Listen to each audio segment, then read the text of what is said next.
Bien, mesdames, messieurs, bonsoir et bienvenue à ces rencontres organisées par la médiathèque du Centre culturel Chibaou.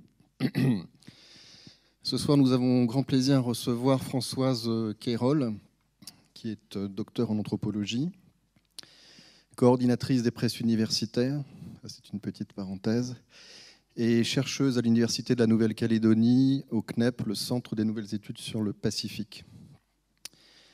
Alors Françoise est surtout connue pour ses travaux d'anthropologie sociale sur Fidji et le Vanuatu, mais elle s'intéresse aussi aux phénomènes associatifs en Nouvelle-Calédonie, et en particulier ce qui touche à la communauté japonaise.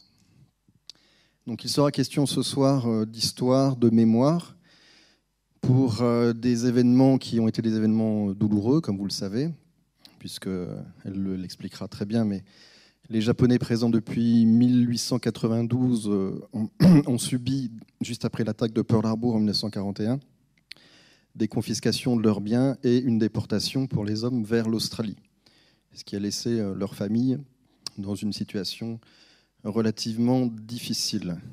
Voilà. Je voudrais préciser, on est sur la fin de l'exposition, mais que l'université accueille également une exposition qui provient du Centre culturel Chibaou, qui s'intitule Dear Tatura Kids, et qui, si j'ai bonne mémoire, prend fin le 23 juillet. Donc vous avez encore le temps, si ça vous intéresse, d'y faire un saut pour y voir les textes et les photos de Mutsumi Tsuda. Voilà. Cette conférence est enregistrée, ainsi que les débats qui vont suivre. Donc je vous demanderai de vous saisir des micros qui seront de part et d'autre de la salle tout à l'heure pendant les débats, pour qu'on puisse entendre votre question, même si votre voix porte, mais qu'elle figure en tout cas cette question sur les enregistrements. Enregistrements qui ensuite seront diffusés sur notre site internet, donc www.adck.nc, catalogue de la médiathèque et publications multimédia, et sur la chaîne NCTV, sur les antennes de NCTV ainsi que sur leur chaîne YouTube. Voilà, je crois que j'ai tout dit. Vous avez peut-être vu à l'entrée de la salle ici quelques échantillons documentaires concernant les Japonais en Nouvelle-Calédonie. Il y a des choses qui sont disponibles à la médiathèque du Centre culturel. Il y en a ailleurs, évidemment, aux archives de Nouvelle-Calédonie. Il en sera question ce soir. Mais n'hésitez pas à venir nous voir du mardi au dimanche. Je le dis toujours, je fais un petit peu de publicité, de 9h à 17h. Voilà, je crois que j'ai tout dit ou presque. Je souhaite bon courage à Françoise et je vous donne rendez-vous tout à l'heure pour les débats. Merci. Merci beaucoup, Manuel. Bonjour à tous.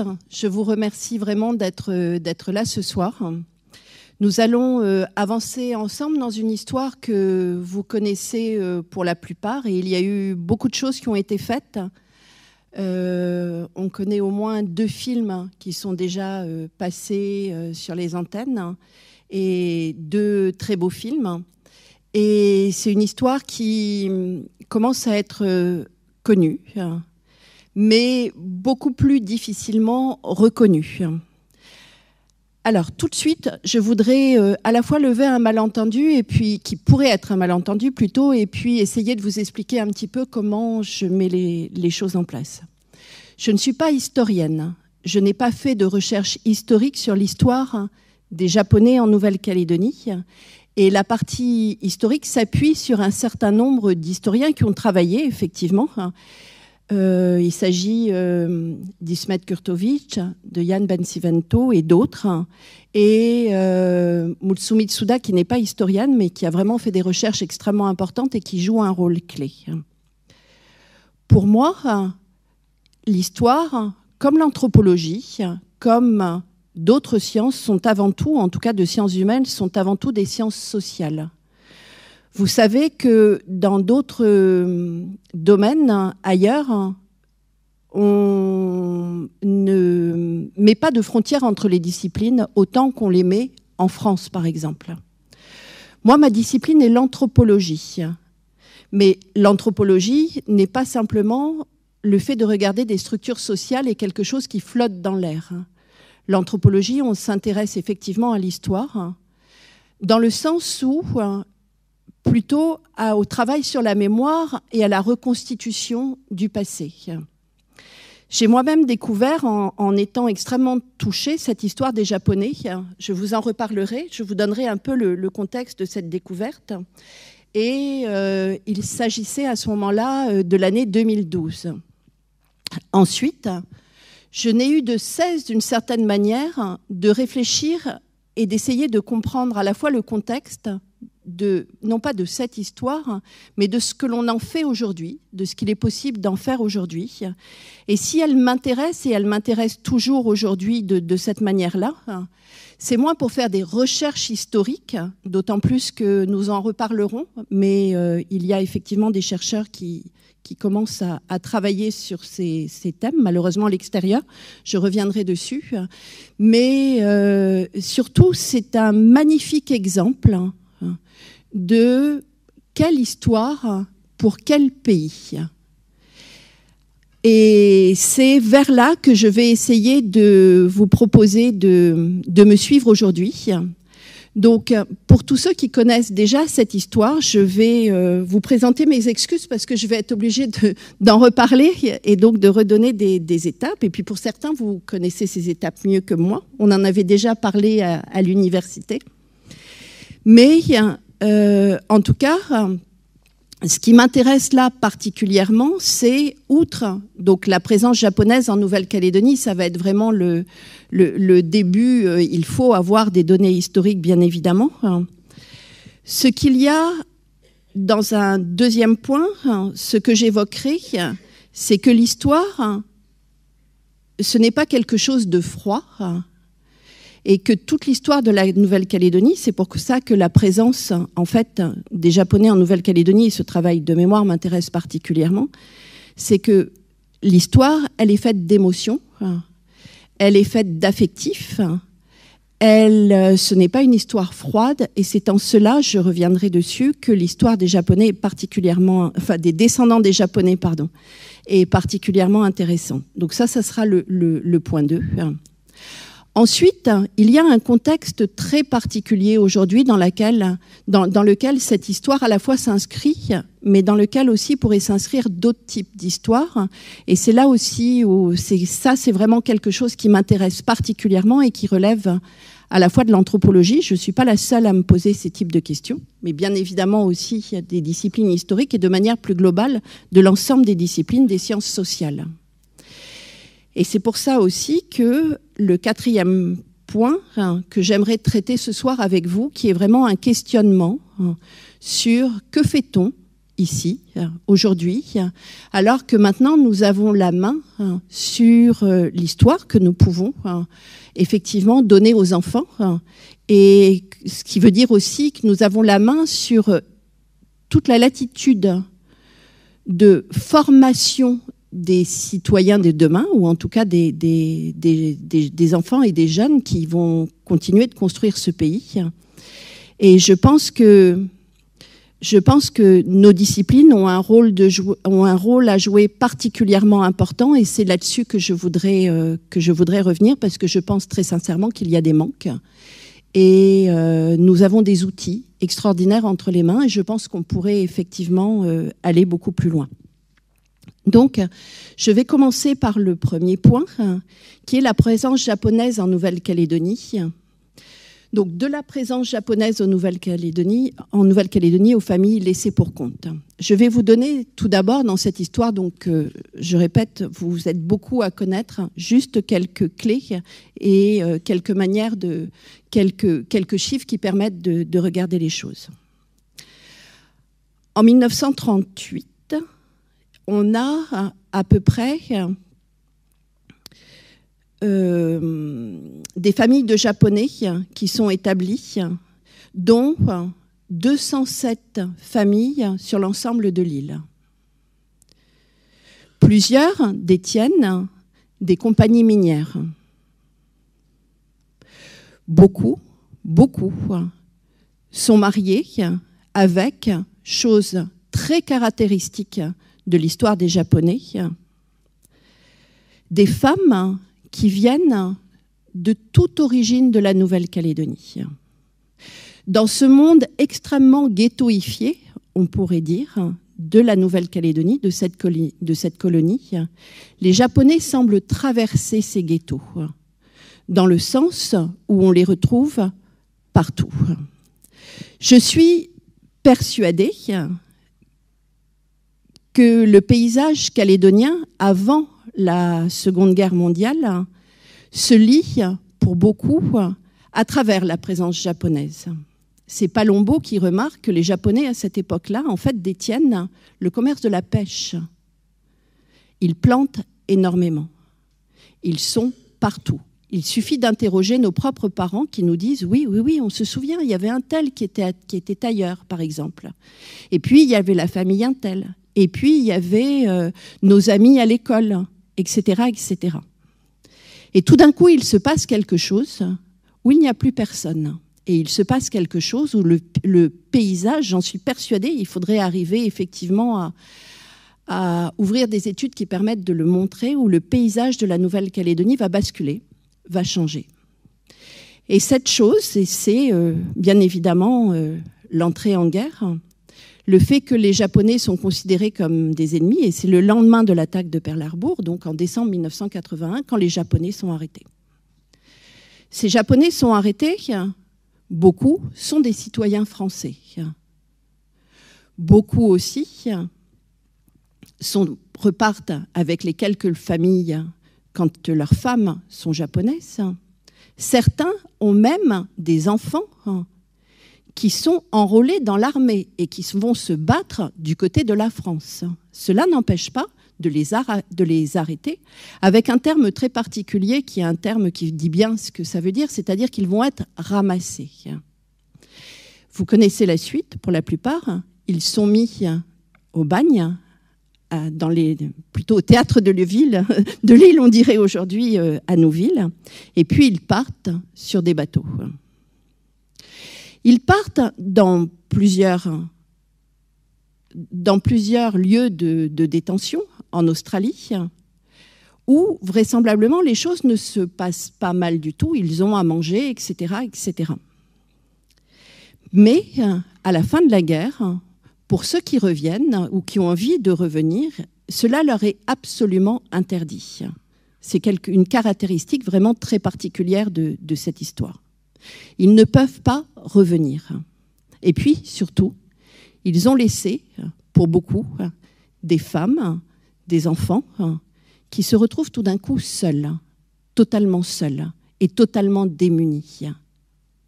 Les hommes sont partis, les pères sont partis, les femmes, les familles ne savent plus quoi faire. Quand il s'agit de ce que l'on appelle aujourd'hui les Nippo-Kanaks, la plupart du temps, les tribus ouvrent leurs bras.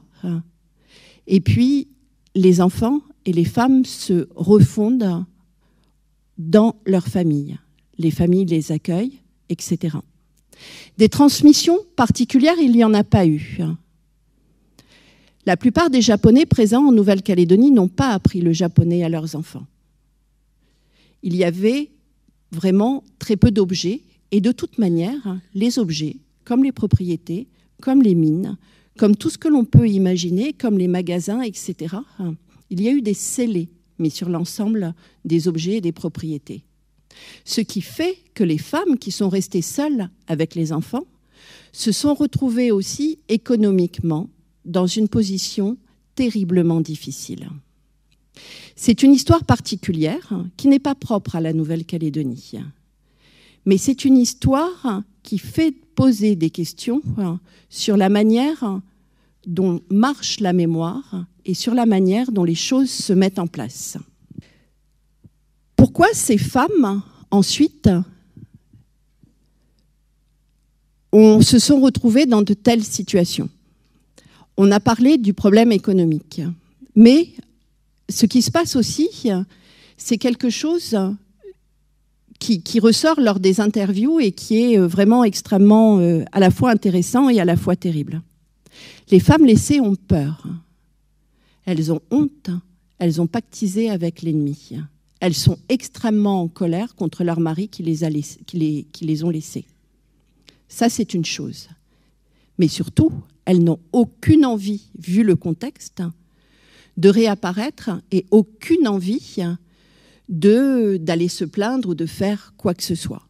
Et la douleur du départ des maris est telle qu'on n'en parle pas et qu'on enfouit tout au fond de soi quelque chose qui est insupportable. Ça, c'est une deuxième partie de l'histoire des Japonais en Nouvelle-Calédonie.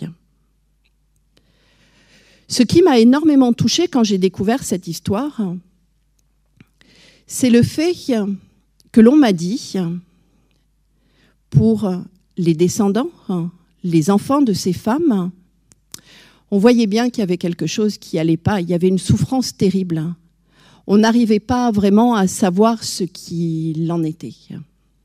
Et puis, de temps en temps, on voyait nos grands-mères pleurer. Et cela, en fait, on ne comprenait pas pourquoi nos grands-mères pleuraient.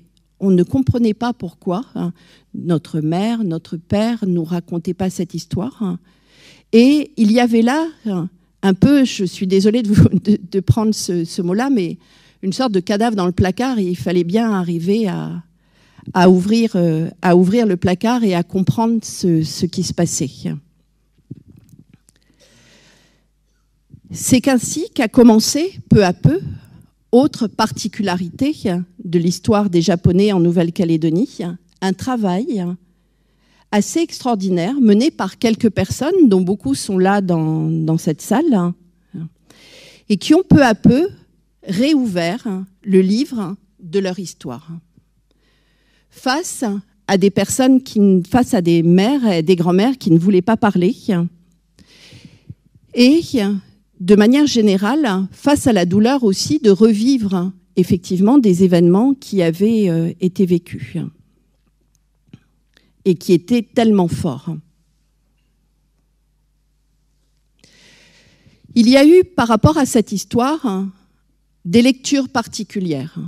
En particulier, le fait de découvrir qu'après-guerre, certains universitaires s'étaient intéressés à l'histoire des Japonais, mais pas pour la Nouvelle-Calédonie, ailleurs. Et là, au sein de premiers groupements associatifs et à travers certaines personnes, il a été possible de contacter ces universitaires et puis peu à peu de découvrir les camps australiens, de se rendre compte que certains pères ou que certains grands-pères étaient enterrés dans ces camps australiens, de redécouvrir les tombes et de repartir justement aussi au Japon pour renouer des liens.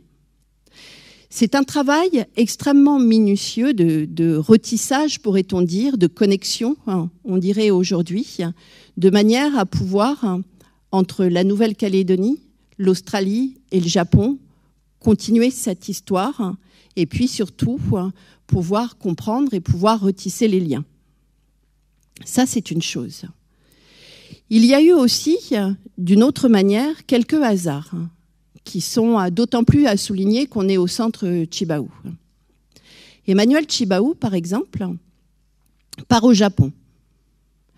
Là, on lui propose en fait de découvrir la ville avec une jeune femme qui s'appelle Mutsumi Tsuda et qui va tout d'un coup non seulement traduire des choses, mais en même temps lui faire découvrir la ville, mais qui va se rendre compte à travers lui que son intérêt universitaire pour les Japonais et pour l'histoire des Japonais pendant la Deuxième Guerre mondiale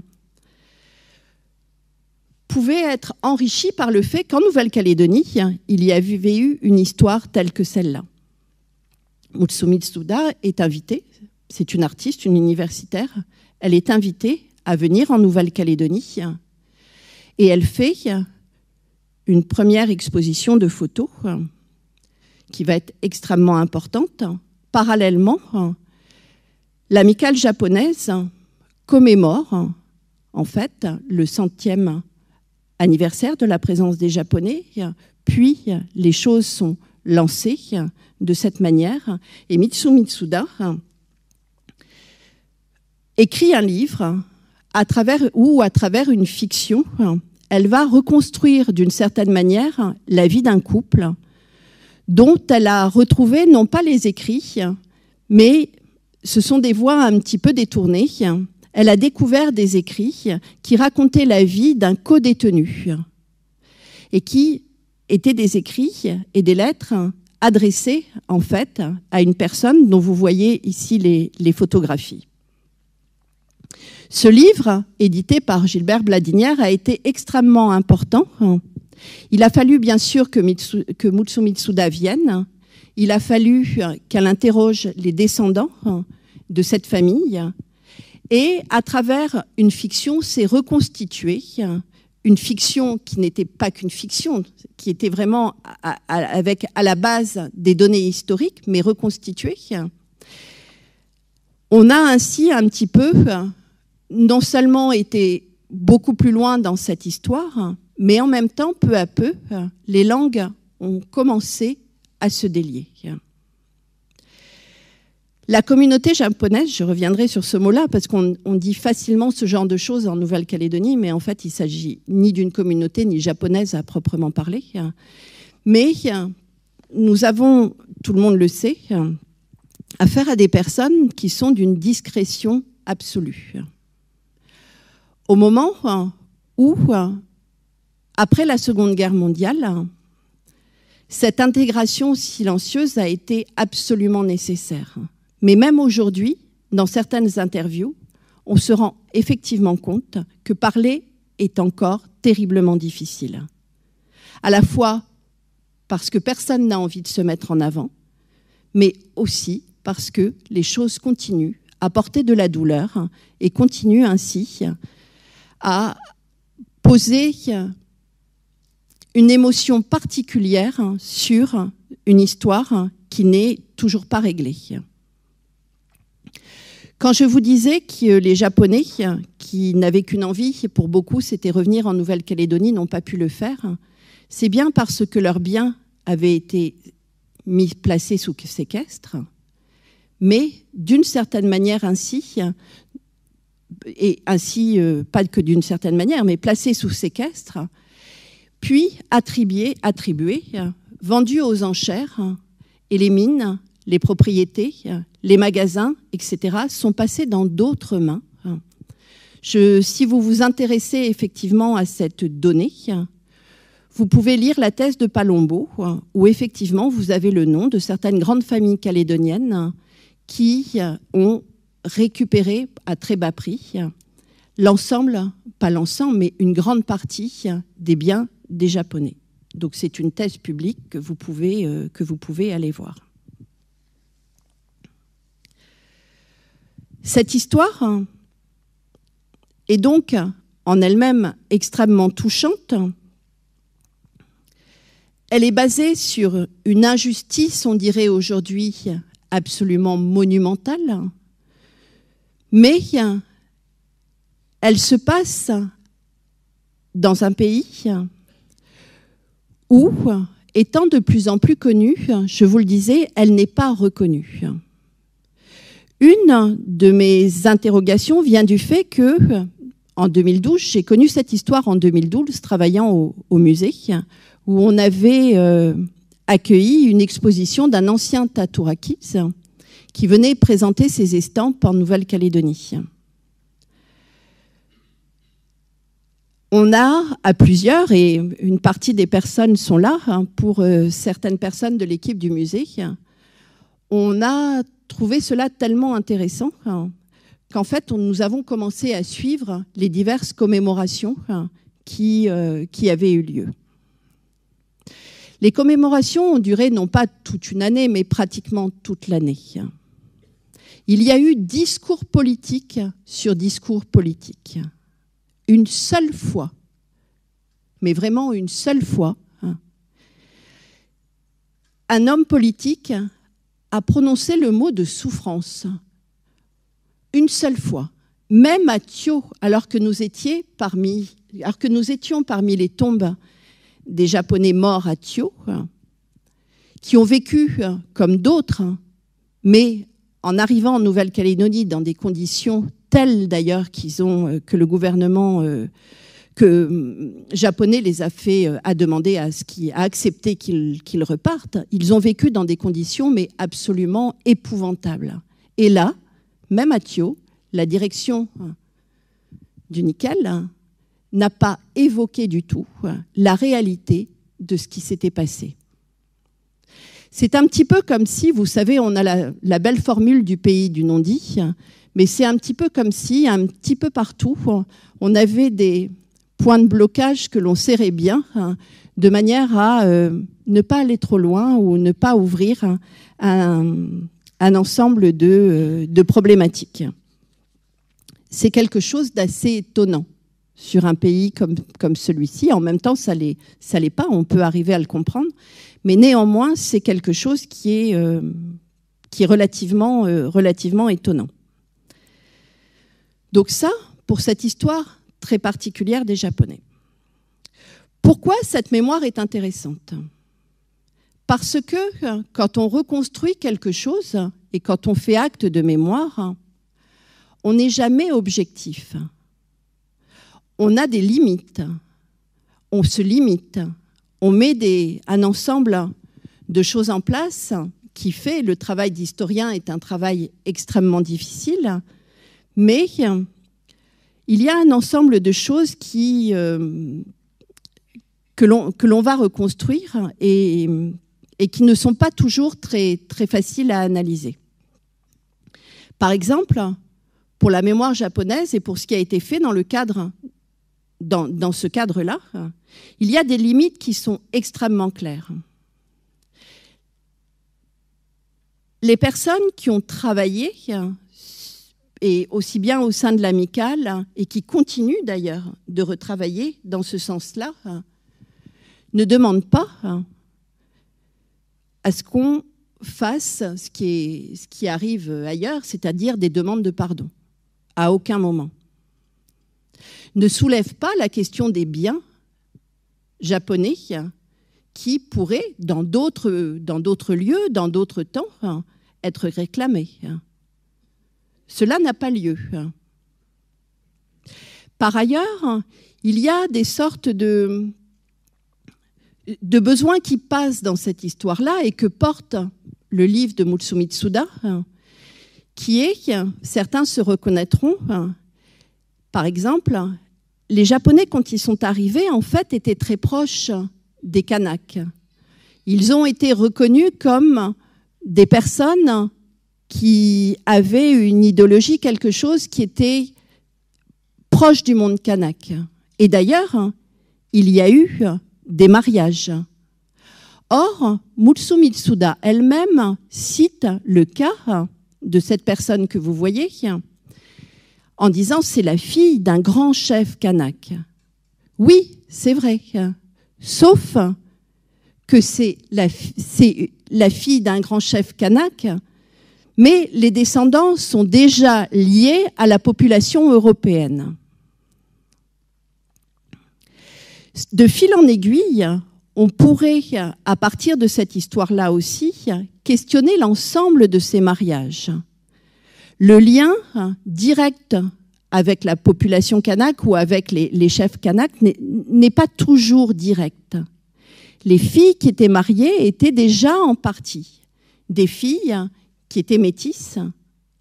À un moment donné où en Nouvelle-Calédonie, je vous rappelle que, je ne vous l'ai pas dit, mais les Japonais sont venus vraiment avec très peu de femmes. Il y a eu très très peu de femmes. Et donc cette mixité a été amenée par le fait que les femmes n'étaient pas là. Mais beaucoup le disent en Nouvelle-Calédonie. Il y a toute une époque qui est vraiment très importante en termes de différence dans la colonisation, où les femmes n'étant pas là, les Kanaks disent « on a fait don de vie ». Et on sait à qui on a donné la vie. On sait, tel colon qui était là, tel colon qui était là, tel colon. Cette vie, on l'a donnée et on a les dates, on sait qui sont les gens vers qui, effectivement, des enfants sont allés. C'est un autre point d'histoire qui pourrait être ouvert et qui pourrait intéresser effectivement et aller beaucoup plus loin dans la Nouvelle-Calédonie, et la Nouvelle-Calédonie profonde, d'une certaine manière. Là, il ne s'agit pas simplement de travail d'historien. Il s'agit d'une manière de considérer que la mémoire est malléable, qu'elle se reconstruit et qu'il s'agit avant tout d'une construction sociale. Et bien évidemment, c'est une chose qui est terriblement intéressante aujourd'hui. Par ailleurs, ce qui m'intéresse dans cette histoire des descendants des Japonais, plus que de l'histoire elle-même, d'une certaine manière, c'est le contexte très particulier dans lequel elle s'inscrit. Elle n'est pas la seule, et c'est de ça dont je vais essayer de vous parler maintenant. Il existe en Nouvelle-Calédonie quelque chose de tout à fait remarquable aujourd'hui. C'est l'importance des lois, l'importance des associations de loi de 1901. Elles sont partout, ces associations. Elles sont dans tous les milieux. Nous avons l'amicale japonaise, les descendants de Vietnamiens, les descendants des Indonésiens. Terme totalement faux, vu que, effectivement, l'Indonésie est un pays, ce terme même est un terme récent. Nous avons des associations un petit peu de tous côtés en Nouvelle-Calédonie. Ces associations, on les appelle associations identitaires, associations communautaires. Et beaucoup pensent que c'est lié aux événements des années 80, c'est-à-dire, on parle d'événements, c'est-à-dire de la guerre civile qu'il y a eu dans les années 80. Beaucoup aussi se disent, c'est une manière de poser quelque chose d'un fait, de se rattacher à une histoire. C'est une manière de tendre des racines vers la Nouvelle-Calédonie, que de faire des associations et de se mettre comme ça ensemble à travers une origine commune. En fait, ce qu'il se passe, c'est que ces associations existaient déjà. Pour beaucoup, il s'agissait d'associations fédératives qui permettaient aux uns et aux autres d'aider parfois les plus démunis, de faire un travail administratif, par exemple, pour pouvoir aider les uns et les autres. Mais c'est vrai que l'on voit de manière extrêmement claire, à partir du moment où l'accord de Nouméa se met en place, un développement très particulier des associations de loi de 1901. On a beaucoup de commémorations, par exemple. On a des expositions qui se mettent en place. On a des films qui, effectivement, sont réalisés à partir de ces associations. C'est un phénomène particulier à la Nouvelle-Calédonie. Il y a là une multiplication de ces associations qui est vraiment quelque chose qui interroge. Bien évidemment, il ne s'agit pas d'associations communautaires à proprement parler. Le communautaire, ce n'est pas ça. Ces associations, il n'y a pas des codes, il n'y a pas de code de valeurs particulières importantes qui vont à l'encontre des valeurs générales de la société qui se diffusent, qui se vivent à l'intérieur de ces associations. Il s'agit d'associations où se vivent des appartenances et des appartenances multiples en Nouvelle-Calédonie. Ceci dit, ce qui est intéressant, c'est que ce sont des groupes sociaux à part entière. De la même manière qu'on va considérer qu'une famille est un groupe social à part entière, ces associations le sont. Pourquoi ? Parce qu'en fait, elles génèrent des relations sociales. Elles organisent et elles génèrent des relations sociales. Et elles le font de plus en plus, aussi bien en termes locaux, c'est-à-dire au sein de la Nouvelle-Calédonie, qu'à l'extérieur. C'est ainsi que, par exemple, pour l'amicale japonaise, les liens se tissent avec le Japon. Des voyages sont entrepris, des familles se retrouvent. Mais aussi, il en est de même, par exemple, avec un pays comme l'Indonésie aujourd'hui, jusqu'à parfois aller organiser son mariage en Indonésie, ou bien aussi aller chercher femme en Indonésie, ou rencontrer à travers ces associations des femmes en Indonésie, par exemple. Et donc, là, on ne peut pas avoir plus de relations sociales qui se mettent en place. Alors, il y a une part importante du travail des consulats qui est à regarder effectivement de très près dans cette mise en place. Généralement, on ne les considère pas comme ça. L'accord de Nouméa a ouvert la porte à tout un ensemble de choses qui, à des moments, pour certains travaux universitaires, est parfois extrêmement critiqué. Si l'on prend par exemple les travaux de Stéphanie Graff, elle montre dans ses travaux à quel point le multiculturalisme, entre guillemets, ou bien le travail associatif ou la mise en avant des associations dites identitaires ou dites appartenance ou dites communautaires accompagne l'idéologie du destin commun et montre comment, à travers ça et à travers vraiment la culture, on a un petit peu caché ou mis de côté ce qui était vraiment de l'ordre de la réclamation politique de l'indépendance kanak. Vraiment quelque chose qui a trait vraiment de manière très très forte à l'indépendance kanak. Par contre, pour d'autres personnes, et je remercie la personne qui m'a dit ça il n'y a pas très longtemps, s'il y a tellement d'associations identitaires, associatives, etc. en Nouvelle-Calédonie, ce serait peut-être parce que certains courants indépendantistes le veulent ainsi pour pouvoir faire éclater quelque chose du fait d'être calédonien. Donc il s'agit de quelque chose qui travaille la société par rapport à ces termes d'association.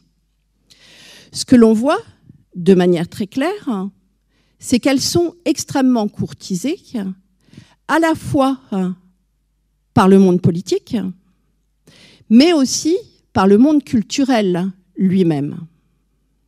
Le musée de la Nouvelle-Calédonie, par exemple, a mis en place un programme qui permettait peu à peu de faire en sorte que les associations viennent se présenter par elles-mêmes, et c'est ainsi qu'on a découvert l'histoire particulière des Japonais de la Nouvelle-Calédonie. Mais il y a eu aussi une ouverture faite aux Indonésiens, entre guillemets, ainsi qu'à d'autres communautés wallisiennes, etc., etc. Ensuite, ce qui était très intéressant aussi au musée de la Nouvelle-Calédonie, c'est que beaucoup d'événements autour du 24 septembre et donc de la fête de la citoyenneté se passaient là. Mais dans la plupart des cas, et c'est ça que je voudrais effectivement souligner ici, qu'est-ce que l'on demande aux associations? Et comment se montrent-elles? On demande d'une certaine manière, et je suis désolée peut-être du terme que je vais employer, mais on se demande, en se représentant elle-même, de donner une sorte de spectacle d'elle-même ou de spectacle, parfois d'ailleurs, de ce qu'elles ne sont pas. C'est-à-dire, les membres de l'association vont remettre des vêtements ou mettre des vêtements, alors que c'est lié vraiment à l'origine, par exemple indonésienne ou autre, alors que ce n'était peut-être pas le cas. Et puis, on va leur demander aussi de présenter leur cuisine. C'est quelque chose auquel on tient beaucoup en Nouvelle-Calédonie. Et on dit d'ailleurs que la cuisine, par exemple, de la Nouvelle-Calédonie est une sorte de melting pot de l'ensemble des cuisines de différentes origines, indonésiennes, réunionnaises, etc., etc. Mais c'est généralement ce qui est demandé dans, on va dire, les grands événements qui se mettent en place encore à l'heure actuelle. D'ailleurs, c'est très simple. Pensez, il y a un mois et demi, au Congrès de la Nouvelle-Calédonie, où les associations ont été invitées. Et qu'est-ce qu'on a fait? On a présenté un immense buffet avec différentes cuisines. Ce qui est plus gênant, c'est que cette manière de fonctionner est rentrée à l'école. Certains proviseurs disent lutter contre la violence. Et pour lutter contre la violence, organisent des journées identitaires. Alors, cela ne se passe pas partout de la manière dont je vais vous parler, mais en tout cas, de ce que personnellement j'ai vu, on demande aux enfants, selon leurs origines, de présenter des chants, des danses, mais qui ne vont pas être accompagnés en fait par un adulte, qui ne vont pas être un véritable apprentissage. Et parfois, de manière tout à fait caractéristique, on ne reconnaît même pas, les choses sont vite faites, et l'on ne reconnaît même pas les gestes, par exemple, typiques d'une danse wallisienne. Mais on est quand même persuadé que cela va dans le sens du destin commun. Pourquoi le fait, qu'est-ce qu'apporte le fait d'un spectacle comme ça, de se donner en spectacle d'une certaine manière comme ça, à ce qui pourrait être effectivement le destin commun? On arrive, en d'autres mots, c'est un mot qui est effectivement assez dur, on arrive à quelque chose qui est de l'ordre du folklore, à une folklorisation, et cette folklorisation, on en arrive même à l'apprendre aux enfants. On en arrive même à leur apprendre à se présenter d'une certaine manière et à penser ainsi se constituer en tant que citoyen de demain.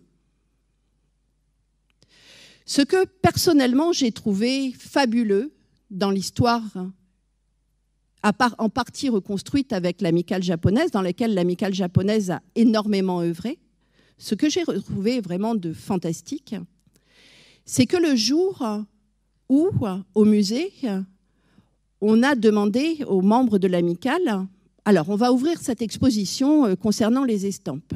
Ça se passe un samedi matin parce que ça permet à tout le monde de venir et donc vous allez pouvoir y participer de cette manière-là. Qu'est-ce que vous voulez faire ? Comment voulez-vous vous habiller ?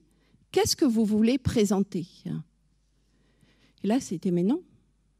Nous, on est Calédoniens. Comment peut-on imaginer qu'on va devenir japonais en l'espace de quelques mois, de quelques années? Quand on met 10 ans à apprendre une cérémonie du thé, à faire une cérémonie du thé, comment on peut jouer aux Japonais? Par ailleurs, nous avions organisé une causerie au musée. Et là, à ces mêmes moments, il y a eu 2 choses extrêmement particulières qui sont arrivées. Le musée, comme la plupart des institutions de culture en Nouvelle-Calédonie, vous pouvez organiser des expositions. Elles ne vont que très, très rarement faire venir l'ensemble de la Nouvelle-Calédonie. On va très rarement y voir à la fois des Kanaks, à la fois des gens qui viennent de débarquer, à la fois des Calédoniens, entre guillemets, etc. C'est quelque chose d'extrêmement difficile. Là, le soir de la causerie, il y avait, et toute la Nouvelle-Calédonie était représentée, à travers les Nippo-Kanaks, à travers toutes les personnes qui ont été en lien, et en lien de mariage avec les Japonais. On avait l'impression d'avoir une fenêtre ouverte sur la Nouvelle-Calédonie. Et c'est là où on s'est rendu compte à quel point cette histoire touchait tout le monde en Nouvelle-Calédonie. Et puis, il y a eu autre chose. Il y a eu une parole qui a été... Cette association, on l'a montée pour comprendre notre histoire. Mais maintenant que les grands-mères ont parlé, maintenant que l'on sait un petit peu ce qui s'est passé, a-t-on vraiment besoin de continuer ? Bien sûr que l'association a besoin de continuer, mais c'était cette question qui était mise en place. Dans le sens où nous avons fait un travail à l'intérieur, nous avons fait un travail proprement d'histoire, un travail de mémoire. Et il était extrêmement clair que ce qu'il était dit, c'était ceci. À travers ce travail d'histoire que nous avons fait, nous nous sentons infiniment mieux. C'est-à-dire qu'à travers ce travail fait par les Japonais, les descendants de Japonais, pardon, à travers cette mémoire, il y avait eu un véritable travail de résilience. Et ça, c'était vraiment une des premières fois qu'en Nouvelle-Calédonie, il était possible de toucher. On touchait le doigt, effectivement, on touchait quelque chose d'une résilience à travers un tel travail. Je ne veux pas dire qu'au sein des associations communautaires, identitaires, etc., qui se trouvent en Nouvelle-Calédonie, qui existent, leurs membres ne font que du folklore. Loin de là. La plupart de ces associations génèrent un travail historique. Si ce n'est pas toutes ces associations, en fait, travaillent sur leur histoire. Mais cela est peu connu. Et avec qui travaille-t-elle sur cette histoire dans la plupart du temps? Avec des gens qui ne viennent pas de Nouvelle-Calédonie. Elle travaille sur cette histoire avec des chercheurs qui sont avant tout des chercheurs étrangers. Et ça, c'est vraiment profondément à souligner. Pourquoi je souligne ça? Parce que, loin de la folklorisation, il serait possible de mettre à profit ce qui se passe au sein de ces associations identitaires, etc., pour justement aborder l'histoire de la Nouvelle-Calédonie. Nous avions eu, je pense que c'est l'année dernière, au moment où il y a eu la conférence d'Adrian Munkel sur 17, peu après, il y a eu une conférence ici qui a été particulièrement belle, où, autour des problématiques très particulières, proprement kanak de 17, une histoire a essayé d'être tracée entre les personnes qui étaient du côté de l'armée française et les personnes qui, au contraire, étaient les révoltés à l'époque. Et il avait été souligné l'extrême difficulté de reconstruire quelque chose, l'extrême difficulté de reconstruire une histoire à partir de là. Ce que je vous propose de regarder maintenant, c'est quelle histoire pour quel pays et comment les associations, comment les chercheurs peuvent effectivement mettre tout un ensemble de choses en place pour tout simplement former nos enfants qui mettront en place la Nouvelle-Calédonie de demain. Quand on parle d'histoire et quand on parle d'histoire de la Nouvelle-Calédonie, certains disent il nous faut une histoire unifiée. Mais peut-on vraiment penser une histoire unifiée?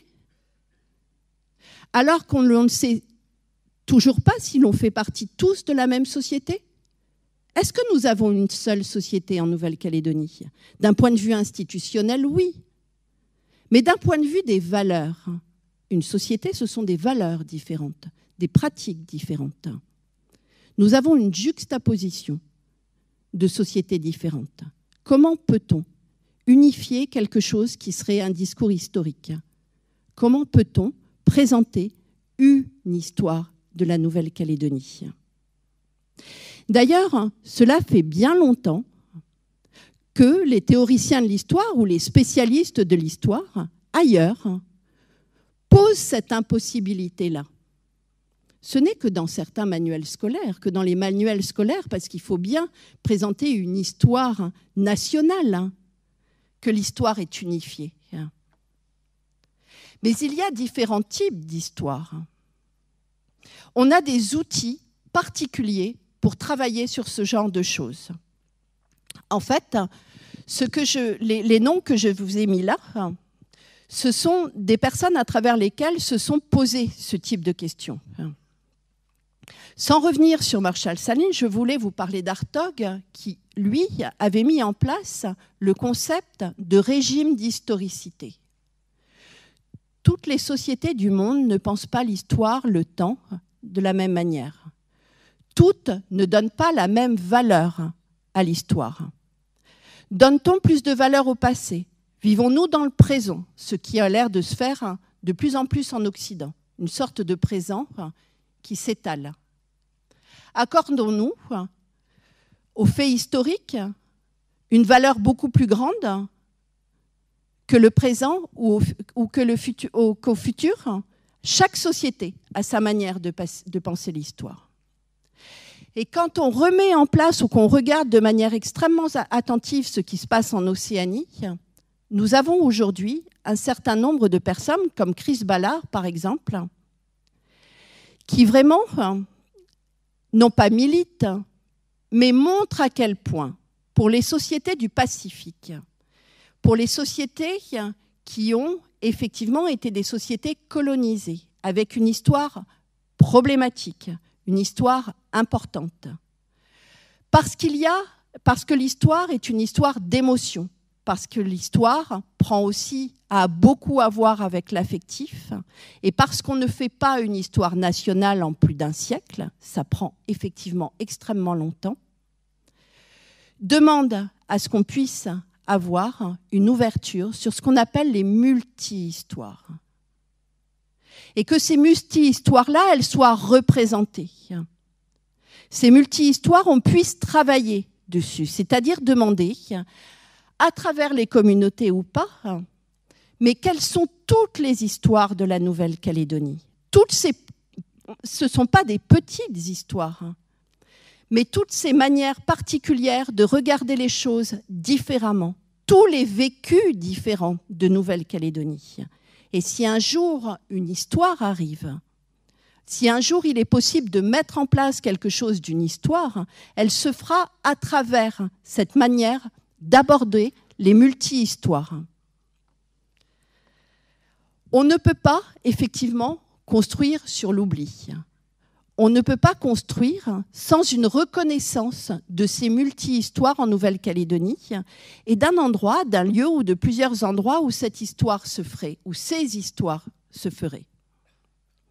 À côté du poids de ce travail-là qui est à faire, que pèsent des cuisines particulières? Que pèsent des manières de porter tel ou tel chapeau, de s'habiller comme ceci ou comme cela? Quel est le vrai côté du destin commun? Est-il effectivement du côté d'une folklorisation ou est-il du côté de la reconnaissance d'un travail à accomplir par rapport à ce type de choses, par rapport à ces histoires?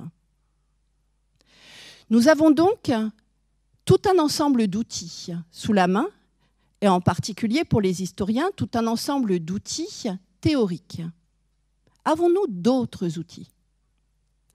Nous avons une université dans laquelle ce type d'histoire n'est pas abordé, ou très peu.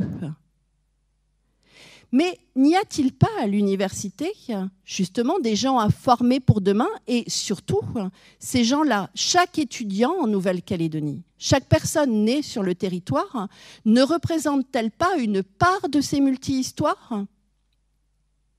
Nous avons une école de formation des maîtres, l'ESPE, en relation effectivement avec des enseignants. Nous avons tous les outils qu'il faut pour effectivement ouvrir vers ce type d'histoire, que l'université théorise ces histoires et pouvoir les adapter aux programmes que nous avons dans les mains. Parce que ces programmes, nous avons dans les mains totalement l'histoire que nous pouvons donner aux étudiants, donner aux enfants de demain qui arrivent à effectivement comprendre quelque chose de la Nouvelle-Calédonie, c'est-à-dire comprendre quelque chose de ces histoires qui souvent sont liées à la colonisation. Si, d'une certaine manière, nous avons une idéologie communautaire que l'on met en avant à travers ce qui est de l'ordre de l'habillement, ce qui est de l'ordre de la cuisine, etc. Cette idéologie est une idéologie qui accompagne un multiculturalisme qui ne se vit pas vraiment profondément. Par contre, rentrer dans un processus, faire en sorte que tout le monde partage ses histoires particulières, mais en même temps les écrive, et donner aux différentes communautés et aux associations qui font ce travail-là, leur donner entre les mains la possibilité, les accompagner pour écrire ces histoires, nous permettrait peut-être d'ouvrir les choses, effectivement, et de mettre en place les citoyens de demain. C'est un petit peu ce plaidoyer et un petit peu, effectivement, vers ces propositions-là que, de manière bizarre, ouvre tout l'ensemble de l'histoire de cette mémoire particulière japonaise, avec cette résilience particulière, et ces souffrances qui sont à dire. Les Japonais, les descendants des Japonais ne sont pas là seuls en Nouvelle-Calédonie. Chaque groupe social particulier, chaque personne d'origine particulière a une histoire, des histoires, qui sont à travailler, à mettre en avant, à diffuser, à réfléchir pour constituer, revenir sur la Nouvelle-Calédonie et constituer quelque chose, effectivement, d'une histoire calédonienne, passant par la multi-histoire et passant par l'oralité. Je vous remercie beaucoup de m'avoir suivi.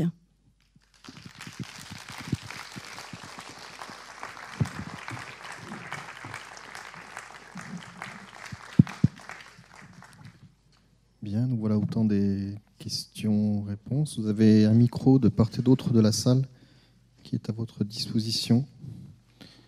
Vos questions sont les bienvenues. Bonsoir. Ce ne sera pas un témoignage. Merci Françoise pour cette présentation. Ma question est relative à ce que tu disais à propos des associations et d'une certaine dérive folklorisante qui peut être redoutée ou qui peut être constatée. Je voulais savoir si c'était une préoccupation et un questionnement de l'anthropologue ou si c'était vraiment, par exemple, dans les expositions qui se sont tenues au musée de Nouvelle-Calédonie au moment où tu y étais, est-ce que ce sont des débats qui ont eu lieu au sein même des membres de l'amicale, par exemple? On ne va pas faire ça parce que c'est du folklore, on ne doit pas le faire. On se rappelle que pour Mélanésia 2000, il y avait eu un débat assez vif entre ceux qui prônaient la mise en spectacle de la culture kanak et d'autres qui dénonçaient jusqu'à une prostitution de la culture. Je voulais savoir si dans les amicales, dans les associations de ces communautés que tu évoquais, le même débat est présent et peut avoir ce genre de vivacité entre les membres des amicales. Non, c'est pas tout à fait ça que je voulais dire. Quand le travail qui a été fait au musée et qui était en fait un travail qui ouvrait sur le grand musée et une commande qui s'appuyait effectivement sur l'accord de Nouméa et la représentation des différentes communautés. Ce qui était particulièrement, je pense qu'au contraire, c'était ce qui se passait au musée permettait de comprendre, à contrario, ce qui se passait ailleurs. C'est-à-dire qu'au musée, il y a toujours eu un essai de retour justement vers l'histoire et des interviews qui étaient mises en place avec les personnes des associations qui permettaient d'aller beaucoup plus loin. Il n'y a pas eu de folklorisation tel qu'on peut le penser de cette manière-là en ce qui concerne le travail fait à l'intérieur du musée. Parce qu'il y avait justement cette part qui était une part qui revenait sur les conditions et qui permettait aussi, et les gens le disaient, et ça permettait vraiment de mettre en place la difficulté de la vie en Nouvelle-Calédonie à certains moments, le racisme effectivement qui avait lieu, etc., etc. C'est moins ça que, à des moments donnés, et ce qui rentre à l'école d'une certaine manière, et à travers, par exemple, les cérémonies du 24 septembre, où on va voir avant tout les associations vraiment comme à travers un spectacle associatif. C'est plus par rapport à ce type de questionnement-là. Est-ce que j'ai répondu à ta question ?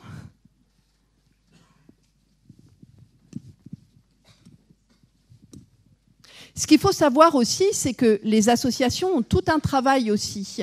Quand on regarde de manière très, très fine ce qui se passe, elles ont tout un travail de mise en place de ponts entre les communautés. Mais c'est justement pas ce travail-là, et d'un certain côté aussi, le fait de se réinterroger sur la propre histoire de leurs membres, ouvre vers effectivement ces ponts tendus entre les communautés. Or, de manière publique, entre guillemets, c'est pas ça que l'on met en place. C'est pas ça que l'on met en avant. C'est pas ce spectacle-là que l'on donne. Oui, bonsoir. Laurent Edo. Je voulais revenir sur ce que tu as dit à propos de la mise en scène, effectivement, des associations pour avoir travaillé avec le gouvernement de la Nouvelle-Calédonie quelques années, notamment sur l'organisation des journées de la citoyenneté du 24 septembre. C'est effectivement ce que tu dis. Ça m'a j'ai toujours trouvé ça un peu triste, cette façon de folkloriser les associations, quoi. Notre objectif sur la citoyenneté, sur le destin commun, c'était effectivement d'écrire une histoire commune avec des origines plurielles. C'est pas de mettre en scène des gens, voilà, avec, comme tu dis, la cuisine, etc. Pour en avoir parlé avec la présidente, effectivement, de l'association des descendants japonais, elle était exactement comme moi, sidérée qu'on demande un petit peu de se remettre là, alors que l'objectif, c'était quand même de travailler sur qu'est-ce que c'est qu'être calédonien avec une origine particulière, quoi. Qu'est-ce que le peuple calédonien pluriculturel pouvait avoir comme apport dans le panier commun de cette histoire des Japonais ou des Indonésiens, etc. quoi. Donc malheureusement, la dérive communautariste, elle est déjà là. Ça fait pas mal de temps que je la dénonce et qu'on la dénonce avec pas mal d'intellectuels. Mais il y a des choses intéressantes qui se font, notamment avec la chaîne du Nord. J'ai vu pas mal de reportages qui mettaient justement sur des thématiques comme par exemple la mine de Thiébahi. Donc là, on a Christiane Terrier qui travaille beaucoup avec ça. Merci, Christiane. Donc les thématiques sur l'histoire commune. Donc à travers l'histoire du café, à travers l'histoire de la mine, à travers l'histoire de la bonique, etc., on a plus une histoire qui est commune à tous les Calédoniens, quelles que soient leurs origines, mais avec cette pluri-histoire dont tu parles. Voilà. En tous les cas, merci d'avoir insisté sur cette dérive communautariste. À mon avis, ce n'est pas une dérive communautarisme. Il n'y a pas de communauté au sens vraiment britannique du terme en Nouvelle-Calédonie. Ça n'a rien à voir. Ça permet vraiment d'avoir des groupes d'appartenance qui sont extrêmement fluides. Et selon les générations, on n'a pas du tout les mêmes jeux, effectivement. Entre certaines générations et d'autres, les personnes ne sont pas là pour tout à fait les mêmes raisons. Mais ce ne sont pas des communautés en propre, ce sont vraiment des groupes d'appartenance qui permettent d'être calédonien ou de se dire kanak ou de se penser dans la société calédonienne. Et ça, c'est vrai que l'accord de Nouméa a ouvert ça de manière extrêmement importante. S'il vous plaît. D'abord, merci pour cet exposé que j'ai trouvé très recherché, formidable. Alors, personnellement, je connais bien Ismet Kurtovic. Oui, Madame Fouque. Parce que les terminales de Blaise Pascal, leur ai fait jouer une pièce de théâtre, Le Roi se meurt, et il en a un souvenir formidable. Et puis, je voulais surtout évoquer, vous avez mentionné Laura Higa. Je suis actuellement en maison de retraite Azur Santé, et nous avons un monsieur Higa qui a travaillé sur les mines de Thiébagui à l'extérieur, en montagne, mais qui a des difficultés respiratoires, qui est en chaise roulante, qui a du mal à se mouvoir, mais qui est ravi quand je vais lui serrer la main, lui parler un petit peu, parce que tout le monde le dédaigne. Et j'ai vu aussi le film parlant des Japonais, là, dans le nord des mines et tout ça, et des Japonais avec la guerre qui ont été vraiment spoliés, qui ont souffert énormément. Et dans ce film, on parlait aussi de la famille Higa. Et moi, j'ai un profond respect pour ces gens qui ont vraiment œuvré pour le pays, qui se sont donnés à fond parce qu'ils travaillaient très dur. Et je veux rendre hommage à ces gens-là. Merci beaucoup. Vous évoquez Ismet Kurtovic. Je ne l'ai pas dit, mais c'est vraiment un exemple particulier parce que on a un des rares textes où l'on peut voir à quel point le destin des Japonais était scellé avant-guerre. Et au moment où ça s'est passé, où l'économie, les biens qu'ils avaient, les propriétés qu'ils avaient, allaient conduire vers ça. Et donc, je parle des chroniques Broussard qu'il a écrit et qui sont pour moi des petites perles qui est une autre manière, moi je dirais des pépites, de mettre en place, de se questionner sur l'histoire de la Nouvelle-Calédonie. Et j'ai beaucoup, beaucoup d'estime pour Ismet. Françoise, bonsoir. Bonsoir, Christiane. Merci donc pour votre intervention qui était extrêmement riche et donc qui nous a apporté, je pense, beaucoup. Alors, moi, je voudrais revenir sur la fin de votre intervention parce qu'elle m'interpelle, bien sûr. C'est-à-dire que si on vous écoute, vous nous recommandez une sorte de régime de multi-historicité de la Nouvelle-Calédonie. Mais ne pensez-vous pas, même si vous l'avez un petit peu abordé, mais ne pensez-vous pas quand même que le maintien justement de la multiplicité des histoires, même si on peut le comprendre à cause du déni d'histoire dont ont souffert de nombreuses communautés en Nouvelle-Calédonie, est-ce que vous ne pensez pas donc que ce régime de multi-historicité peut nuire donc à une prise de conscience commune du passé et donc quelque part au destin commun? Est-ce que le temps nous est quand même compté? Oui, je comprends ce que vous voulez dire. Mais je pense qu'on est obligé de passer par là. On ne peut pas mettre artificiellement en place une histoire qui ne prenne pas en compte cela. Or, Christiane, vous savez bien, vous représentez vous aussi d'ailleurs une partie d'une histoire importante et l'ouverture que vous faites historique est vraiment importante, mais c'est justement ça, c'est qu'il devrait y avoir une multiplication des fenêtres telles que celles que vous ouvrez. Et en fait, elle se passe, il y a des questionnements, mais il y a des questionnements qui ne sont pas pris en compte institutionnellement parlant. C'est vraiment dans ce sens-là aussi. Et après, de toute manière, il suffira de... La Nouvelle-Calédonie, c'est l'ensemble de tout ça. Des choses non seulement se dégagent de cette manière-là, mais comment peut-on arriver à construire un pays si on ne se connaît pas, si on n'a pas partagé nos propres histoires?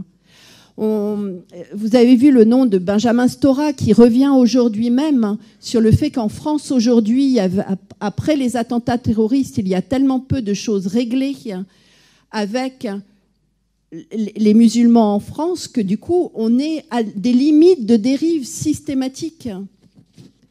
Alors, c'est quelque chose de particulier. Lui dit que la France n'a toujours pas commencé à sortir de son histoire coloniale, parce qu'elle ne l'a pas posée, elle ne l'a pas travaillée, etc., etc. Et ça, on le sait bien, mais en Nouvelle-Calédonie, on a quelque part obligation de faire ça, si on veut aller plus loin. Je peux rajouter quelque chose. Je partage bien sûr votre point de vue, mais moi, le sentiment que j'ai, enfin en tout cas à travers, par exemple, les émissions que je peux faire et les personnes que j'interviewe, je sens quand même, je dirais, la cohabitation en permanence des deux mouvements, c'est-à-dire un besoin terrible, extrêmement fort, de la part des gens de s'exprimer, notamment à travers leur histoire communautaire. Ça, c'est quelque chose de très, très fort. Mais il y a aussi une volonté, souvent un peu désespérée d'ailleurs, mais il y a aussi une volonté de dialogue qui existe aussi.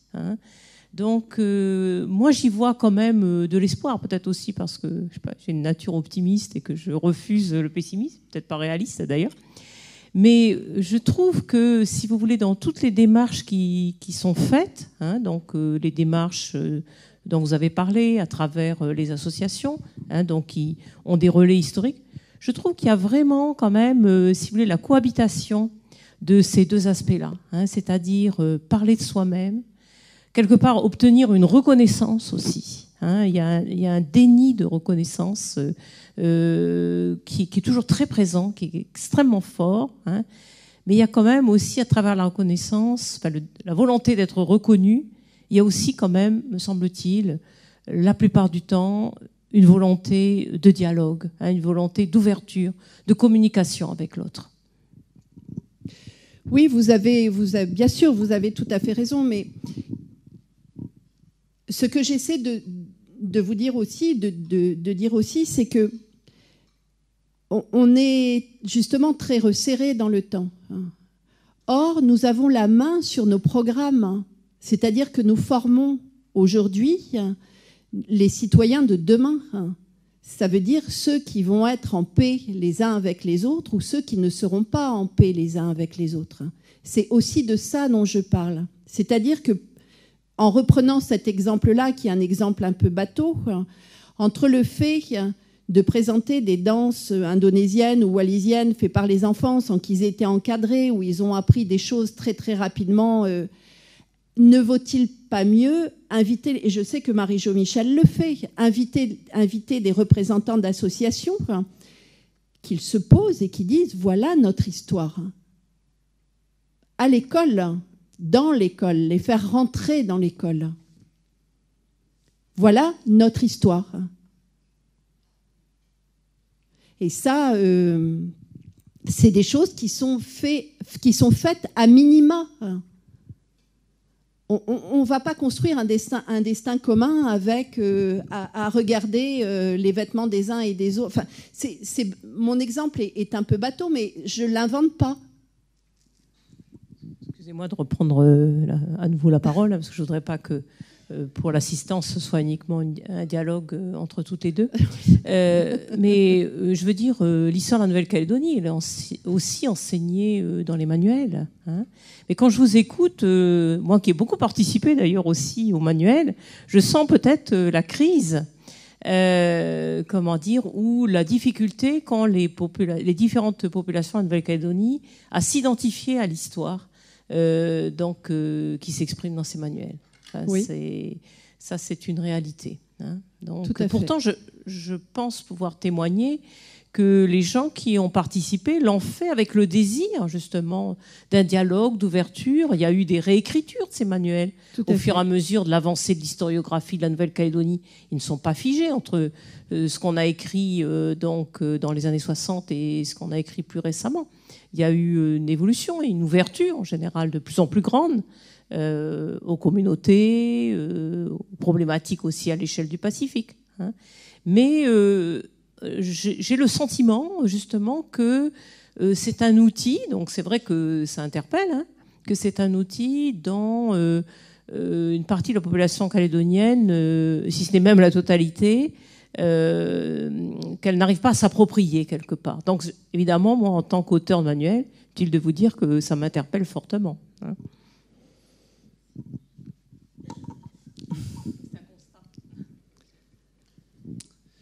Bonsoir.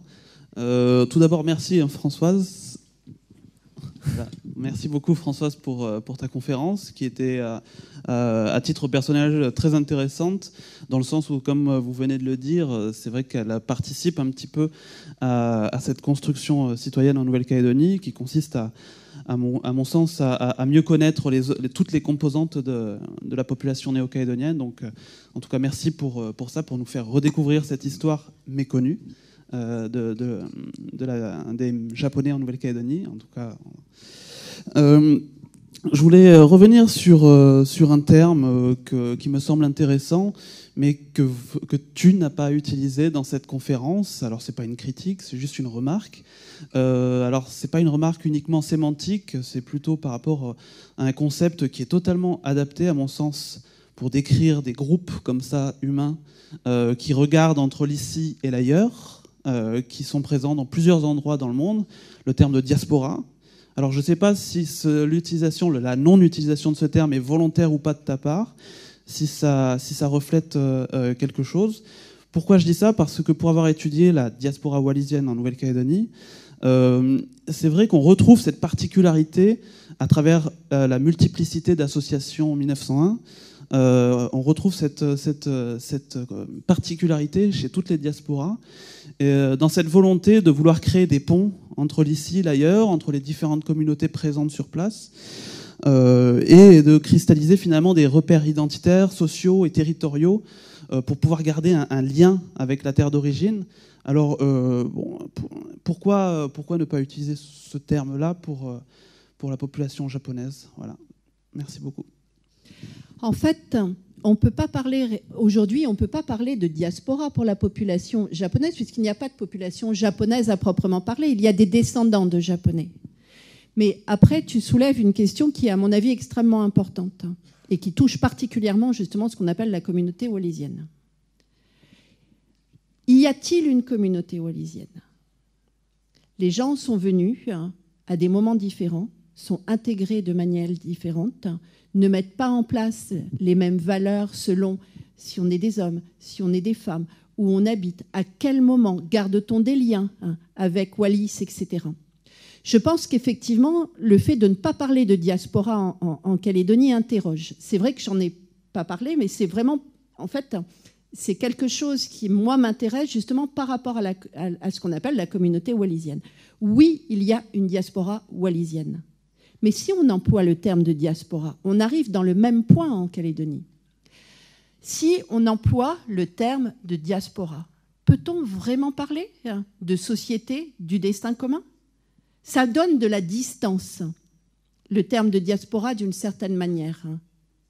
Ça donne suffisamment de distance pour qu'on se retrouve en dehors du cadre de la société multiculturelle de Nouvelle-Calédonie. Et je pense que ce n'est pas pour rien qu'on ne parle pas de diaspora, effectivement. Alors, je n'ai pas fait exprès de ne pas parler de diaspora, bien sûr, mais c'est effectivement une réflexion en cours par rapport justement à la diaspora wallisienne, de poser effectivement les choses comme ça. Et c'est d'autant plus étrange que les diasporas océaniennes, elles sont extrêmement étudiées depuis des années et des années dans tous les pays qui nous entourent. Et qu'on a à aller regarder ce qui se fait en recherche ailleurs par rapport justement à ces diasporas. On ne trouvera jamais ce terme de diaspora en Nouvelle-Calédonie. Peut-être qu'on le trouvera un jour justement apporté par des recherches. Mais pour l'instant, je pense que ça va à l'encontre, effectivement. Quand je dis idéologie, il ne s'agit pas d'une critique, il s'agit d'idéologie dans le sens où idée, mais de cette idéologie du multiculturalisme et du destin commun. Merci. Merci, madame, de votre conférence qui est absolument passionnante. Vous avez parlé à la fin d'une notion, enfin moi je mets là-dessus sur la notion que vous avez développée, je mets là-dessus la notion de roman national. C'est vrai qu'il y a un roman national pour tous les petits Français, et puis aussi tous ceux qui sont dans les colonies françaises ou ex-colonies françaises, avec une histoire de France, qu'on a tous appris à l'école, bien évidemment. Et puis, aujourd'hui, on se rend bien compte qu'il n'y a pas une histoire de chaque pays, il y a une histoire mondiale avec des déclinaisons différentes, un petit peu dans tous les pays. Et c'est finalement ce travail-là qui est un chantier absolument immense, qui est à mettre en place et qui concerne bien entendu la Calédonie tout particulièrement, mais pas seulement la Calédonie.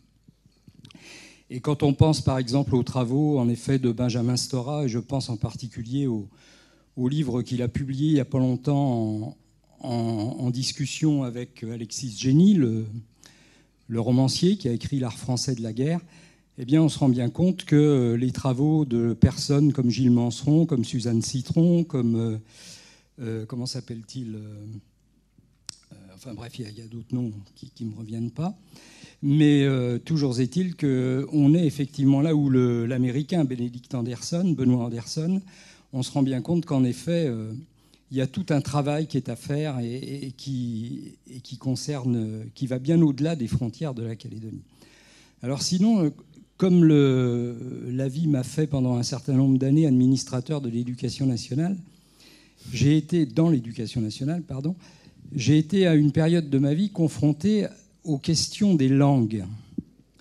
C'est-à-dire qu'à un moment donné, les recteurs dans les académies, à une période où il y a eu des restrictions financières, où les enseignants, bien sûr, voulaient développer les langues vivantes, et comme un certain nombre de langues ne pouvaient pas être enseignées, bien souvent faute d'enseignants, eh bien, il y a eu des cours, dont je ne me souviens plus de l'appellation, mais il y a eu des cours particuliers qui ont été un petit peu chapeautés par les ambassades ou les consulats. Et puis, je ne sais pas où en est cette expérience, je pense qu'elle a été abandonnée à un moment donné parce qu'on s'est rendu compte qu'il y avait notamment des États théocratiques ou même des États limites dictatoriaux qui, en fait, sous prétexte d'enseigner les langues, faisaient plutôt de l'endoctrinement d'une partie des élèves. Et donc, c'est des difficultés qu'on a connues, qui ont existé réellement. Et alors, c'est vrai que quand on voit ici, je pense aux trois principales communautés qui sont venues ici, travailleurs avec des contrats terribles, léonins, donc on parle des Javanais, on parle des Vietnamiens, enfin des Tonkinois à l'époque, on parle aussi bien évidemment des Japonais. Eh bien, ces trois pays, depuis 1945, ont eu une histoire tout à fait différente. Et on voit bien que, par exemple, en Calédonie, ce vaste pays qu'est l'Indonésie, je rappelle que l'Indonésie, jusqu'en 1948, c'était une colonie, enfin, pas l'Indonésie, il y avait quelques îles qui étaient occupées par environ 10 000 Néerlandais, point final, et la décolonisation de ce vaste archipel s'est faite finalement en très peu de temps. Les quelques Néerlandais sont rentrés chez eux et le pays est devenu indépendant. Il est devenu très vaste. Et puis quand le Portugal a largué les colonies qu'il avait à l'ouest et à l'est, eh bien, l'Indonésie a mis le grappin dessus. Et puis on sait que si le pays est en train de devenir un pays démocratique, je le pense, depuis quelques années, il y a une belle évolution. Ça n'a quand même pas été le cas pendant longtemps. Alors, moi, je me pose des questions quand je vois des grands bâtiments très beaux, somptueux, comme le consulat de ce pays ici.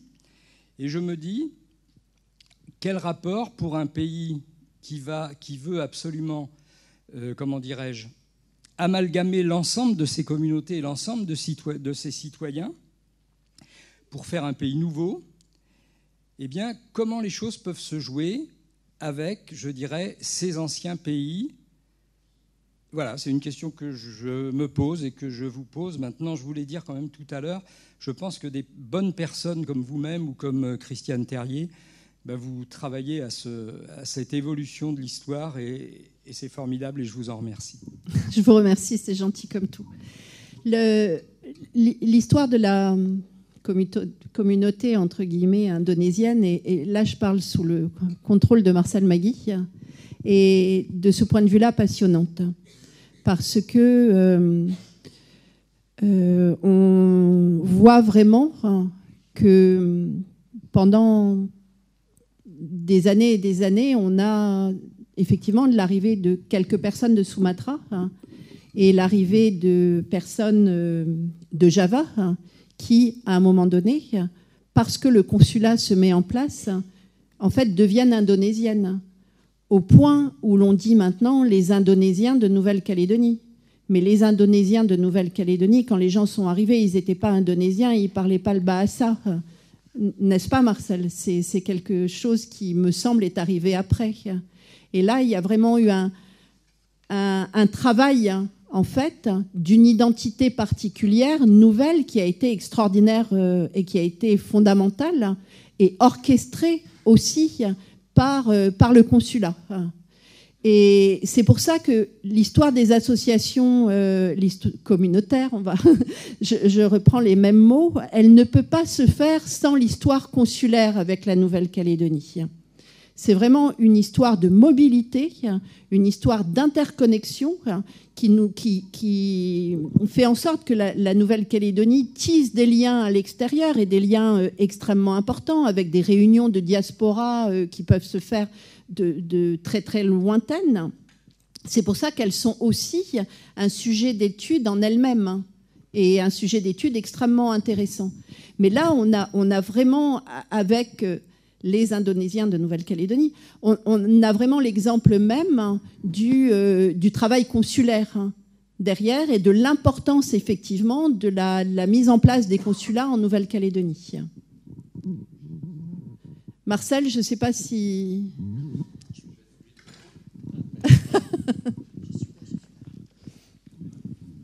Merci Françoise, merci pour cette intervention.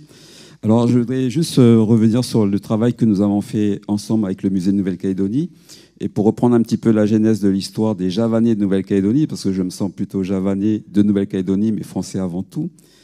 Au niveau des histoires des associations, il y a eu des associations javanaises dès 1942, donc avant même la mise en place d'un consulat indonésien en 1951 ici.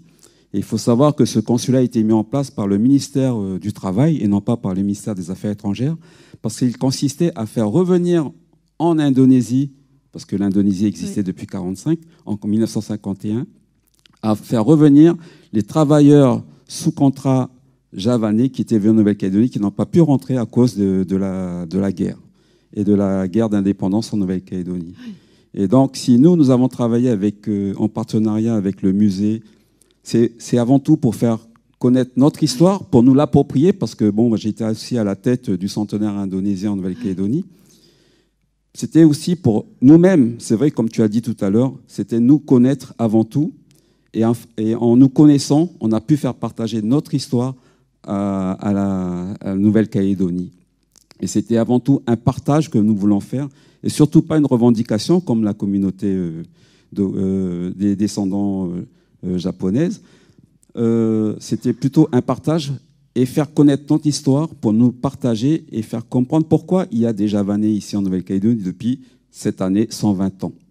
Donc c'est vrai qu'on a pris le chemin de la cuisine parce que c'était plus facile, mais c'est en faisant avec le travail des autres associations, des autres communautés qui étaient avec nous au musée. On a partagé des connaissances, par exemple l'utilisation de la feuille du cocotier, comment l'utiliser nous, Javanais de Nouvelle-Calédonie, avec les Kanaks, avec les Wallisiens qui étaient avec nous, avec les Tahitiens, les Vanuatais, la feuille du manioc que certains mangent, que nous mangeons, mais que certaines communautés du Pacifique ne mangent pas, alors qu'on trouve le manioc sur l'ensemble du Pacifique.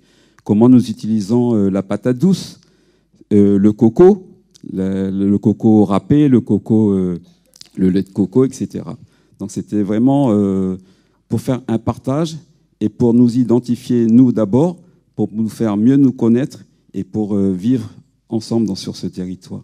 Donc c'était vraiment un travail non pas de revendication, mais c'était surtout peut-être aussi une recherche de reconnaissance par les autres communautés, parce que c'est vrai que lorsqu'on était gamin, pourquoi est-ce qu'on était traité de sale cacane, etc., etc. Vous connaissez toutes les expressions, je ne vais pas les rappeler. Mais c'était aussi pour montrer, ben voilà, on est là, mais ce n'était pas de notre faute. Mais on est là, donc en vivant ensemble et partageant ce que nous avons pour faire une identité commune. Voilà.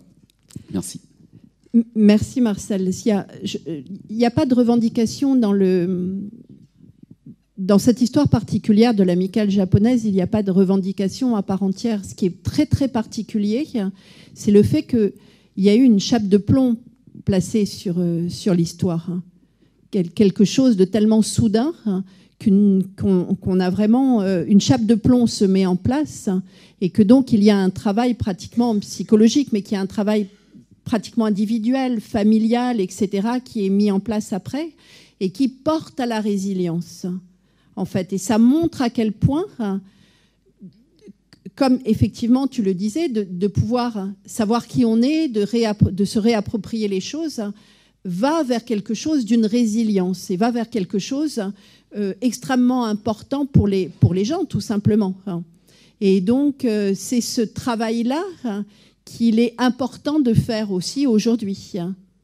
Mais ça veut dire aussi accepter, ou en tout cas, oui, accepter le fait qu'on n'est pas toujours, etc., mais de revenir sur la colonie, le fait colonial et le travailler. Mais vraiment le travailler. Merci Marcel. Bonsoir. Voilà, moi je suis un des descendants de Japonais. Je vous remercie pour cette conférence et je regrette que ce soir il n'y ait pas plus de descendants qui soient venus à cette conférence. Moi, si vous voulez, je m'attendais à autre chose. Franchement, j'attendais à plus de réponses, surtout au niveau des déportations et du vécu de ceux qui sont restés en Calédonie, si vous voulez. Donc voilà, c'est vrai, mon grand-père a fait partie de ceux qui ont été déportés en Australie, a fait partie de ceux qui a demandé à revenir, mais qu'on lui a refusé, et a fait partie de ceux qui ont été oubliés. Donc voilà, si vous voulez, je remercie la personne qui a fait l'exposition au centre Jean-Marie, et dont j'ai été fier de voir cette grande photo de mon grand-père dans cette salle. À partir de là, tout a été mis en place, si vous voulez, grâce à ma femme qui a fait des recherches.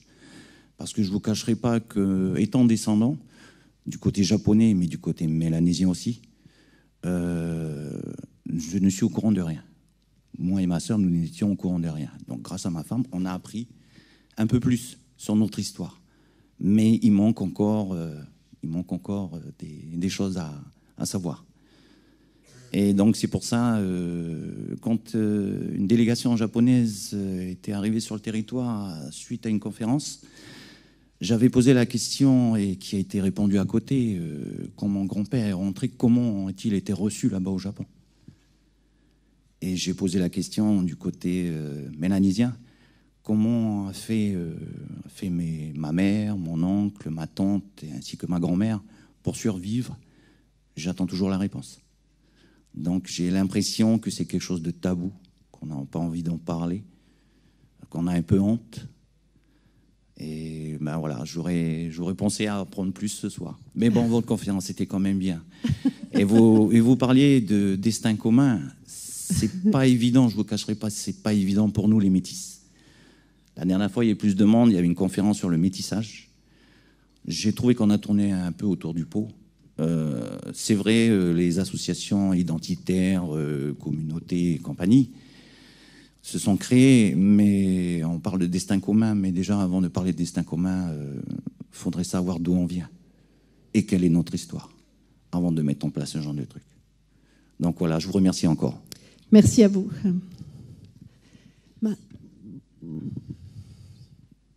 Oui. Françoise.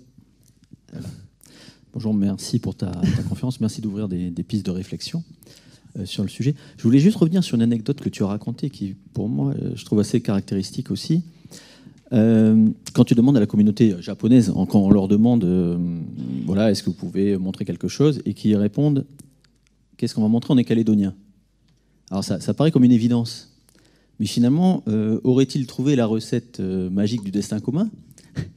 Pour eux, visiblement, ils savent ce qu'est être calédonien. Donc, voilà, ce qui est posé un peu comme une évidence, finalement, ça interroge beaucoup, parce que qu'est-ce qu'est être calédonien pour la communauté japonaise? Est-ce que c'est avec des éléments européens? Est-ce qu'il y a des éléments océaniens ou kanak dans ce fait d'être calédonien? Voilà, c'est quelque chose qu'il faudra...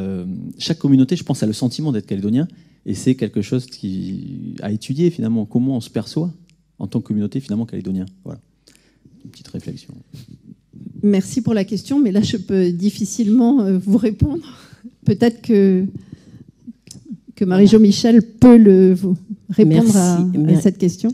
Merci à toi, Françoise, pour cette conférence.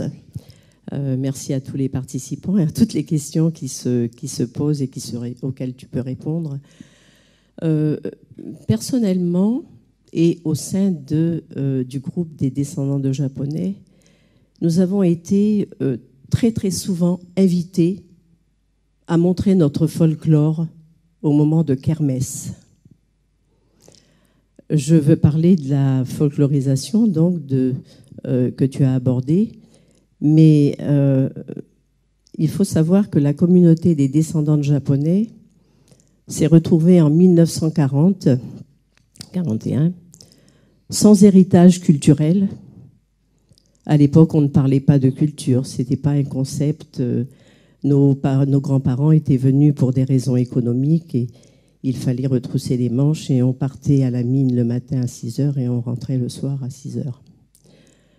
Il n'y avait pas d'héritage linguistique puisque, comme tu l'as si bien souligné, 5575 d'entre eux sont arrivés en Nouvelle-Calédonie sous contrat, du moins pendant la première période migratoire que je situe de 1892 à 1919. Et seules 60 femmes de la région d'Okinawa ont été autorisées à venir, mais sont reparties ensuite avec leur époux. Donc c'est ce qui explique ce métissage dans toutes les communautés présentes sur le territoire. Donc pas d'héritage culturel et pas d'héritage linguistique, puisque les pères eux-mêmes étaient japonais et parlaient le japonais, mais quand ils parlaient à nos parents, ils parlaient en petit nègre, puisque les enfants allaient à l'école de langue française, les mères parlaient la langue véhiculaire de l'époque, c'était le français. Et surtout, pas d'héritage financier, puisque tu as bien évoqué tous les séquestres et donc ces femmes démunies qui ont eu à élever de nombreuses petites bouches. Donc nos pratiques culturelles à nous, eh bien, c'était pas de mettre un yukata ou un kimono. Tout ce qui nous est resté, c'était le riz et le soyo. Un peu les claquettes japonaises, il en reste encore quelques traces. Mais voilà, et donc nous avons dû faire avec ça. Et à contrario de Marcel, que je salue ce soir, eh bien Marcel dit, nous, on a voulu se réapproprier. Mais effectivement, les Javanais étaient venus en couple très souvent et ils ont pu conserver et la langue et la culture, mais ça n'est pas du tout le cas des représentants de la communauté des descendants de Japonais.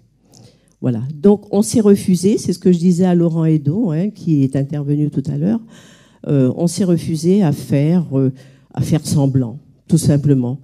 Et c'est une forme de résilience, comme tu le dis. Pour nous, c'était une thérapie. Voilà.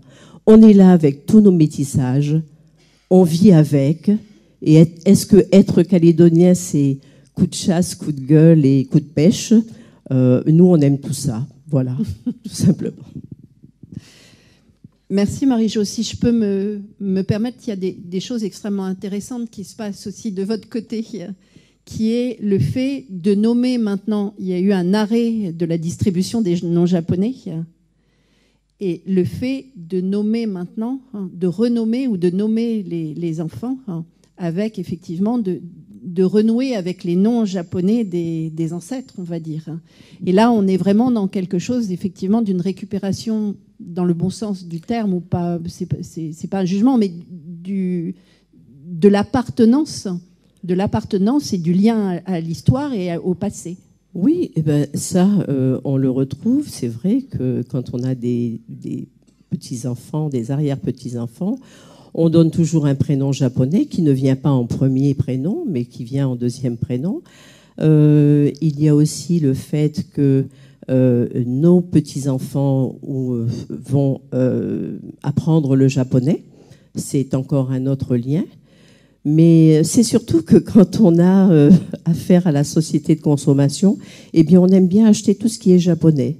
C'est-à-dire qu'en voiture, on prendra Nissan, Toyota, Mitsubishi, Honda et j'en passe. Et qu'au niveau de la hi-fi, on prendra du Sony et autres marques japonaises. Mais voilà ce qui est notre héritage.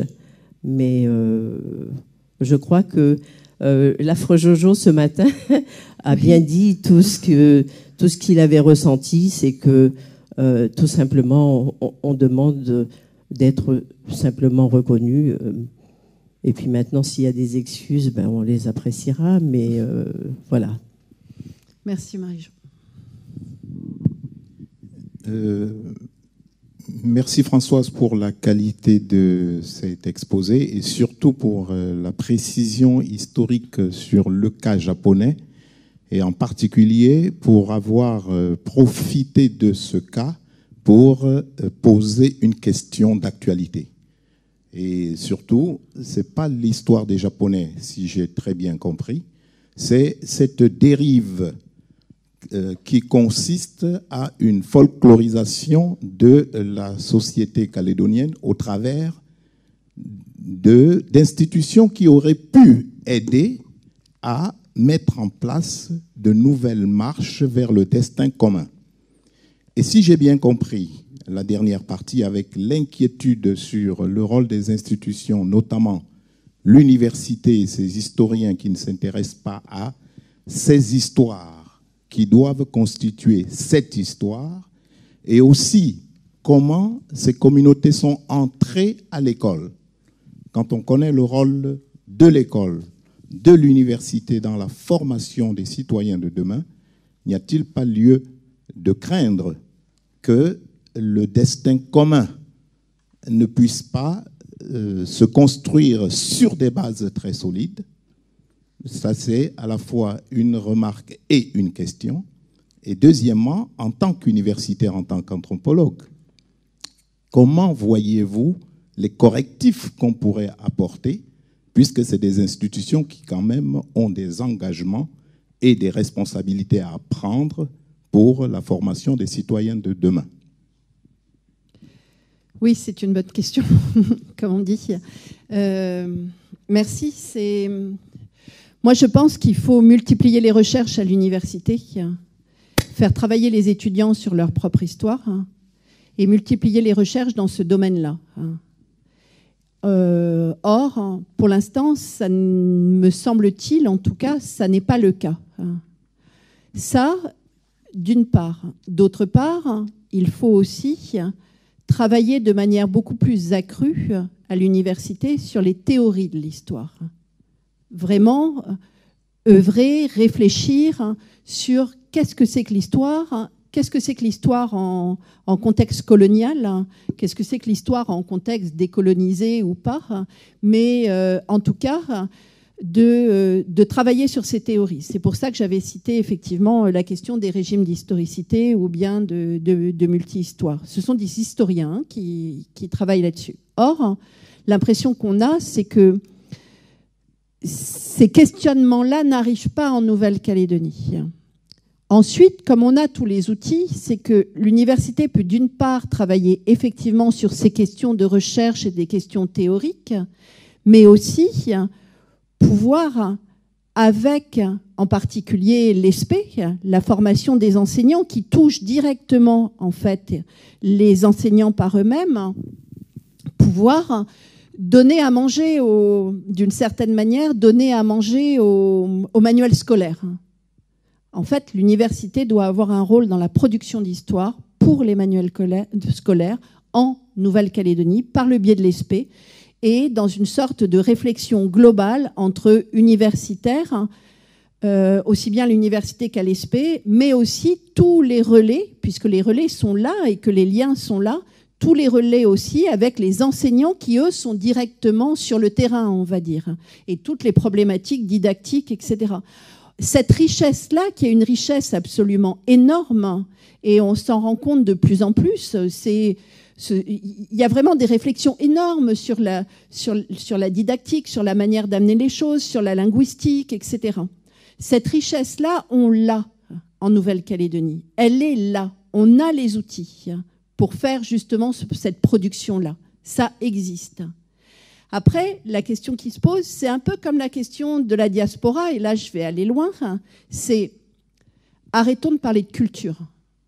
De la même manière qu'on parle de communauté, de la même manière que, etc., etc., la culture accompagne quelque chose du mauvais côté d'une certaine manière.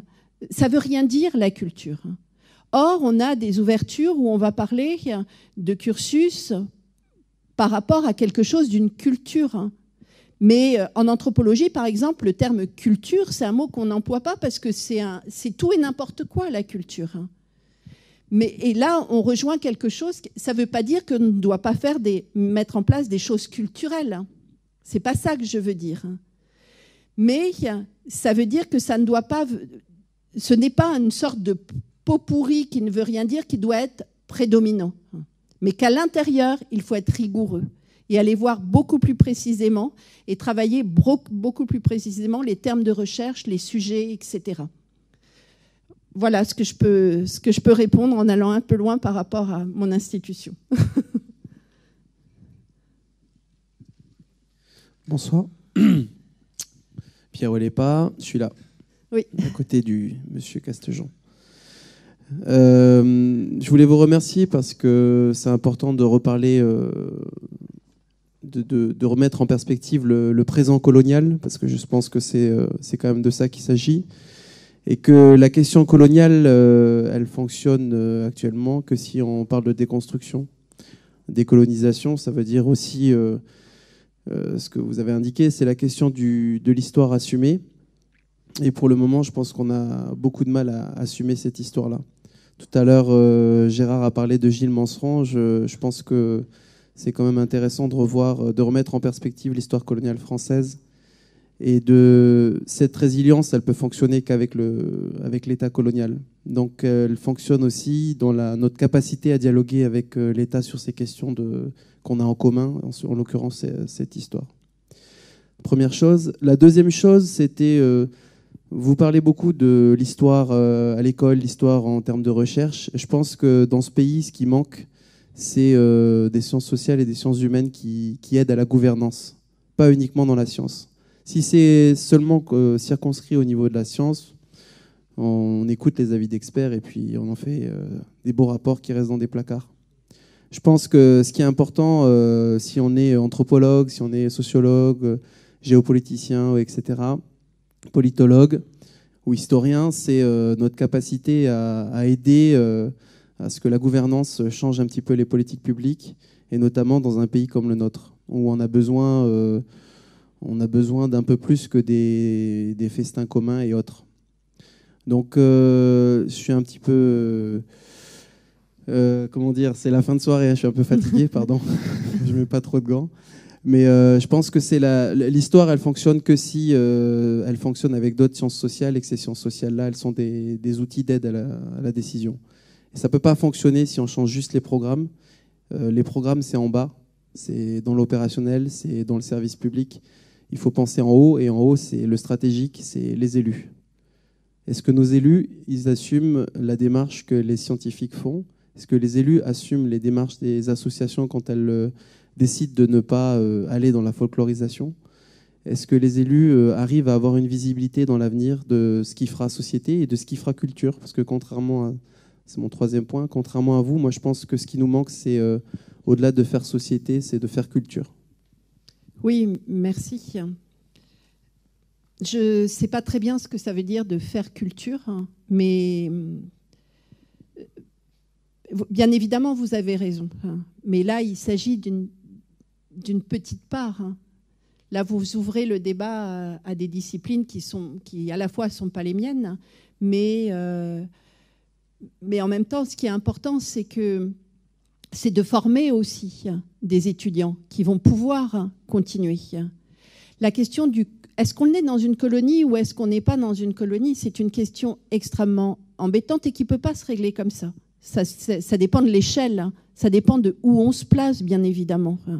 Au niveau simplement institutionnel, on est dans une autonomie qui n'est plus la colonie. Ou en tout cas, plus la même qu'avant. Maintenant, est-ce que, en allant discuter avec les gens, en voyant que les hiérarchies coloniales sont toujours là, que les ghettos sont toujours là pour pas mal, en tout cas pas mal de choses. Là, on est encore dans quelque chose de la colonie. On ne peut pas répondre oui et non comme ça.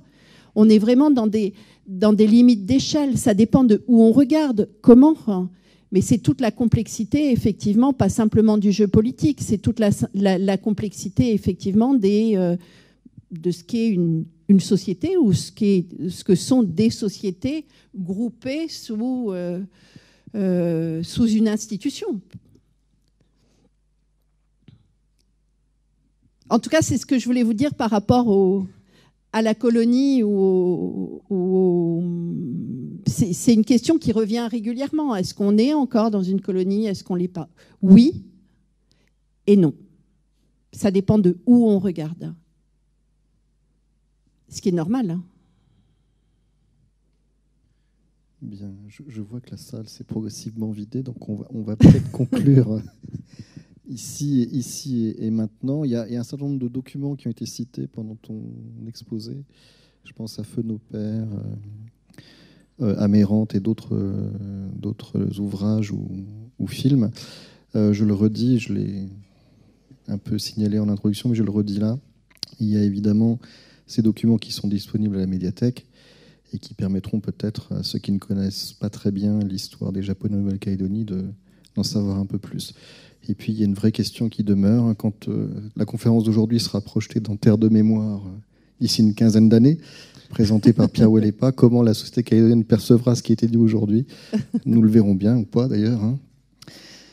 Pour être plus sérieux, la prochaine, non pas conférence, mais projection qui se tiendra en salle Sissia, ce sera le 11 août. Un beau film australien qui s'appelle Here I Am de Beck Cole. Donc je vous invite vivement à venir nous rejoindre aussi. Merci à vous tous.